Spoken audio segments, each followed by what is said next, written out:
The world of NASCAR is in chaos as 2311 Racing and Front Row Motorsports, FRM, take their court fight against the racing giant to a new level. This isn't just another fight between teams and the governing body. It could change the whole sport of stock car racing. A big part of this fight is NASCAR's charter system. When it was introduced in 2016, this method was meant to give teams stability and a promise of making money. But now, it's a big point of disagreement. 2311. Racing and FRM both refused to sign the 2025 charter deal. 2311 Racing is owned by NBA star Michael Jordan and NASCAR driver Denny Hamlin. Why? So they say it's unfair and a monopoly. However, is it really like that? Antitrust charges were brought up against NASCAR and its CEO, Jim France, because of this failure. The case was filed in October 2024. No punches are held by either team. France and NASCAR have been called monopolistic bullies in their court papers.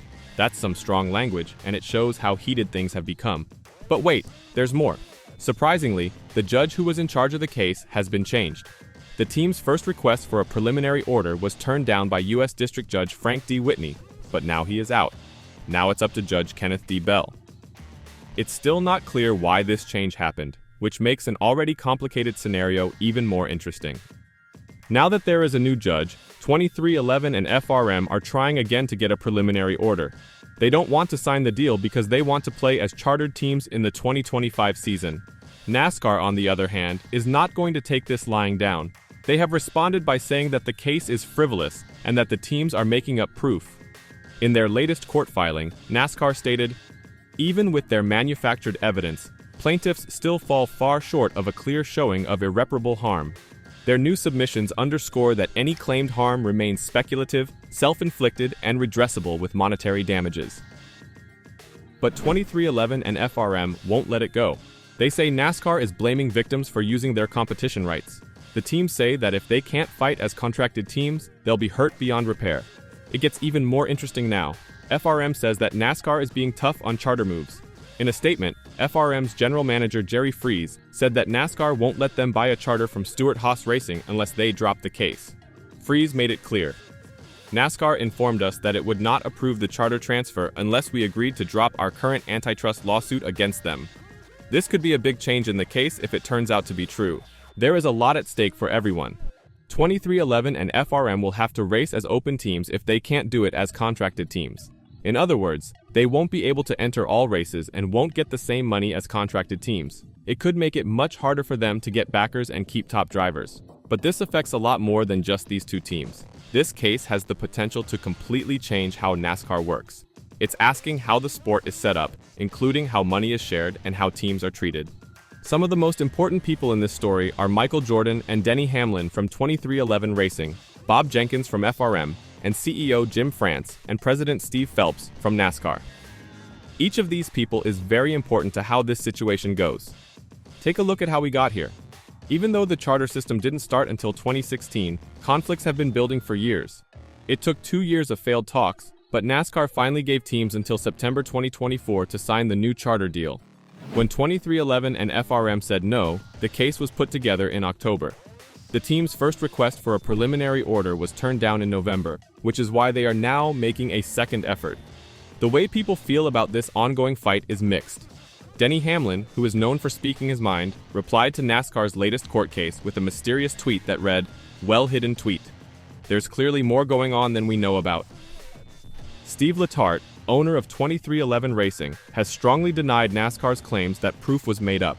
He said, "This is completely false," referring to NASCAR's claims that there was an organized effort to make it look like there was harm.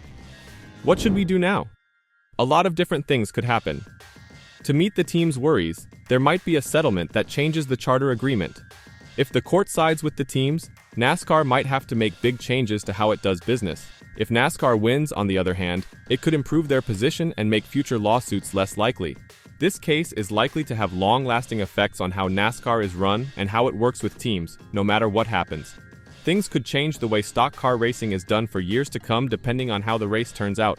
Fans, sponsors, and other teams are keeping a close eye on this court fight. The result could change everything about the sport, from how races are set up to how money moves through it. There aren't any simple answers to this problem.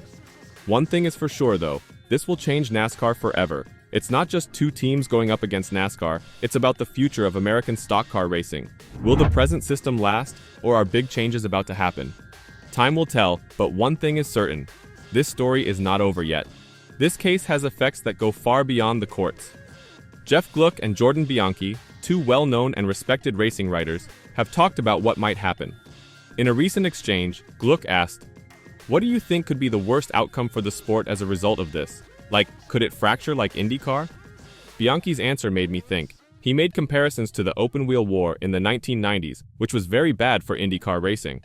When you saw the open-wheel war in the 90s and what that did for that series and open-wheel racing in this country, he said, highlighting the potential for a similar fracture in NASCAR. When you think about the past, this similarity is even scarier. The split between IndyCar and the other series in the 1990s made the sport much less famous, which made NASCAR the most popular racing in the US. Is this something that could happen in NASCAR? Bianchi went into more detail about this worst-case scenario. I think the worst case is pretty clear. Some teams may decide to leave NASCAR and start their own series, or they may decide to quit the sport altogether. NASCAR loses a lot of well-known teams. It's possible that such a split would be very bad for NASCAR. It could cause a new series, which could take teams, drivers, and supporters away from the original series. All of a sudden, you're looking at how do we fill our grid, Bianchi said. Then there's this other show that competes with it. In a sport that wants to grow and thinks it has a chance to do so, it would break it totally. Now, 23XI, Racing and FRM are still planning to race in 2025, even though these bad statements came true.